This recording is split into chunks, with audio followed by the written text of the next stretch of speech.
kuasamu penuh mulia Yesus Tuhan semesta, Raja segala raja, selama-lamanya, Raja segala raja.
Keterbatasan kami secara manusia.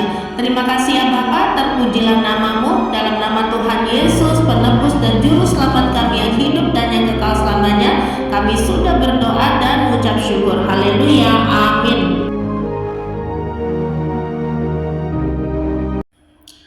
Bagian ke-9, Imam Besar Agung. Marilah kita mengenal Yesus Kristus sebagai Imam Besar Agung yang memiliki ciri khas unik, begitu spesial, sempurna, dan sangat jelas berbeda dibandingkan dengan imam-imam besar lainnya. Dalam kitab Perjanjian Lama, Nabi Abraham bertemu dengan seorang imam besar dari Allah Maha Tinggi yang bernama Imam Melkisedek. Nama Melkisedek berarti Raja Kebenaran dan Raja Salem atau Yerusalem atau Raja Damai Sejahtera. Kehadiran Imam Melkisedek begitu misterius karena ia hadir tanpa memiliki bapa dan ibu, tidak ada silsilah keluarga, harinya tidak ada awal dan hidupnya kekal. Imam Melkisedek adalah imam Allah Maha Tinggi yang dijadikan sama dengan anak Allah, yaitu Yesus Kristus.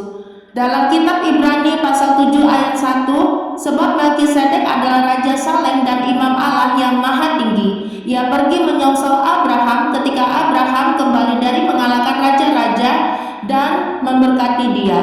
Dalam kitab Ibrani pasal 7 ayat 3, ia tidak berbapa, tidak beribu, tidak bersilsilah, harinya tidak berawal, dan hidupnya tidak berkesudahan, dan karena ia dijadikan sama dengan anak Allah, ia tetap menjadi imam sampai selama-lamanya. Imam Melkisedek diutus Allah untuk memberkati Nabi Abraham dan menegaskan perjanjian kekal antara Allah dengan Nabi Abraham, bahwa dari keturunannya akan lahir imam besar agung menurut peraturan Melkisedek, bukan berdasarkan peraturan dari dunia, tetapi peraturan menurut ketetapan Allah dari surga mulia. Imam besar agung menurut peraturan Melkisedek ini adalah imam besar yang menjadi pengantara sejati antara manusia dengan Allah dan memenuhi syarat sorgawi, yaitu saleh, tanpa salah, tanpa noda, penuh kekudusan ilahi. Imam besar agung yang bukan hanya jabatan imam saja, tetapi sekaligus raja kekal penuh damai sejahtera dan kebenaran. Jelas imam besar agung yang akan datang itu akan menjadi juru selamat sejati umat manusia, dan kita telah mengenal namanya, yaitu Yesus Kristus, Putra Tunggal Allah yang telah diutus ke dalam dunia, dan dari proses kelahirannya yang kudus membuka lembaran kitab Perjanjian Baru. Inilah yang akan membedakan imam besar Melkisedek, imam besar dari orang Lewi, dari keturunan Nabi Harun dalam Perjanjian Lama. Tetapi Imam Melkisedek adalah tipe imam yang terdapat dalam diri Yesus Kristus yang memenuhi syarat kerajaan sorga, dan Imam Melkisedek ini tingkat kerohaniannya lebih tinggi dari Nabi Abraham. Marilah saat ini kita belajar memahami perbedaan antara Yesus Kristus sebagai imam besar agung dibandingkan dengan imam-imam besar lainnya. Kita mulai dari Yesus Kristus sebagai imam besar agung, yaitu pertama, imam besar agung adalah yang saleh, tanpa salah, tanpa noda, kudus, dan melebihi tingkat-tingkat sorga. Yesus Kristus adalah imam besar yang sempurna bagi umatnya. Karakter-karakter ilahi Allah penuh dalam dirinya, kekudusannya mutlak dalam segala sesuatu. Ia adalah putra tunggal Allah yang duduk tepat di sebelah kanan Allah Bapa, yang melebihi segala tingkat-tingkat sorga. Dalam kitab Ibrani pasal 7 ayat 26, sebab imam besar yang demikianlah yang kita perlukan, yaitu yang saleh, tanpa salah, tanpa noda, yang terpisah dari orang-orang berdosa dan lebih tinggi daripada tingkat-tingkat sorga. Dalam kitab Ibrani pasal 8 ayat 1 dan 2, inti segala yang kita bicarakan itu ialah kita mempunyai imam besar yang demikian, yang duduk di sebelah kanan tahta yang maha besar di sorga, dan yang melayani ibadah di tempat kudus, yaitu di dalam kemah sejati yang didirikan oleh Tuhan dan bukan oleh manusia. Kedua, pengantara sejati antara manusia dengan Allah yang berdaulat mutlak dan berkuasa menghapus hutang dosa umatnya dan menyelamatkannya dengan sempurna. Dalam kitab Ibrani pasal 7 ayat 25, karena itu ia sanggup juga menyelamatkan dengan sempurna semua orang yang oleh dia datang kepada Allah, sebab ia hidup senantiasa untuk menjadi pengantara mereka. Dalam kitab 1 Yohanes pasal 2 ayat 1, anak-anakku, hal-hal ini kutuliskan kepada kamu supaya kamu jangan berbuat dosa. Namun jika seorang berbuat dosa, kita mempunyai seorang pengantara kepada Bapa, yaitu Yesus Kristus yang adil. Ketiga, ia mempersembahkan dirinya sendiri sebagai korban yang sempurna dan kudus, cukup satu kali saja dan berlaku untuk selama-lamanya. Dalam kitab Ibrani pasal 7 ayat 27b, sebab hal itu telah dilakukannya satu kali untuk selama-lamanya, ketika ia mempersembahkan dirinya sendiri sebagai korban. Yesus Kristus telah menyelesaikan tugas mulianya dengan sempurna, sehingga ia menjadi pokok keselamatan bagi semua orang yang beriman kepadanya. Dalam kitab Ibrani pasal 5 ayat 8 sampai 10, dan sekalipun ia adalah anak, ia telah belajar untuk menjadi taat dari apa yang telah dideritanya, dan sesudah ia mencapai kesempurnaannya, ia menjadi pokok keselamatan yang abadi bagi semua orang yang taat kepadanya, dan ia dipanggil menjadi imam besar oleh Allah menurut peraturan Melkisedek. Yang keempat, jabatan imam besar agung berlaku untuk selama-lamanya.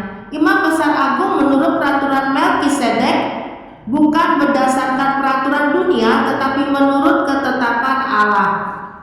Dalam kitab Mazmur pasal 110 ayat yang keempat, Tuhan telah bersumpah dan ia tidak akan menyesal, engkau adalah imam untuk selama-lamanya menurut peraturan Melkisedek. Lalu bagaimana dengan imam-imam besar lainnya yang dipilih dari antara manusia? Jelas terlihat perbedaan mencolok bila dibandingkan dengan Yesus Kristus sebagai imam besar agung. Marilah kita melihatnya. Imam-imam besar lainnya yaitu, pertama, imam-imam besar lainnya tidak luput dari kelemahan dan cacat celah, sangat jauh dari sempurna. Mereka hanya mewakili bila ada umat yang melakukan dosa atau pelanggaran, maka mereka harus mempersembahkan korban pertama untuk dosanya sendiri, setelah itu barulah untuk dosa umatnya. Tugas imam menjadi perantara umat datang kepada Allah dan memohonkan pengampunan dosa dan diperdamaikan kembali dengan Allah. Kedua, imam-imam besar lainnya jelas tidak dapat menghapus hutang dosa umat Allah, sebab imam sendiri adalah manusia berdosa dan setiap hari pun harus menjaga dirinya supaya hidup dalam kesalehan dan takut akan Allah. Tetapi kesalahan manusia itu hanyalah seperti kain kotor saja di hadapan Allah. Jadi tidak ada seorang pun manusia berdosa yang layak memegahkan dirinya di hadapan Allah Maha Suci. Dalam kitab Yesaya pasal 64 ayat ke-6, demikianlah kami sekalian seperti seorang najis, dan segala kesalahan kami seperti kain kotor. Kami sekalian menjadi layu seperti daun, dan kami lenyap oleh kejahatan kami seperti daun dilenyapkan oleh angin. Ketiga, imam-imam besar lainnya mempersembahkan korban penghapus dosa di hadapan Allah berulang-ulang kali dan sadar diri sebagai manusia berdosa yang butuh pengampunan dosa setiap hari dari Allah. Sebab urusan dosa umat manusia hanya dapat dibereskan di hadapan Allah saja dan bukan di hadapan manusia berdosa. Dalam kitab Ibrani pasal 5 ayat 1-3, sebab setiap imam besar yang dipilih dari antara manusia ditetapkan bagi manusia dalam hubungan mereka dengan Allah, supaya ia mempersembahkan persembahan dan korban karena dosa. Ia harus dapat mengerti orang-orang yang jahil dan orang-orang yang sesat, karena ia sendiri penuh dengan kelemahan yang mengharuskannya untuk mempersembahkan korban karena dosa, bukan saja bagi umat tetapi juga bagi dirinya sendiri.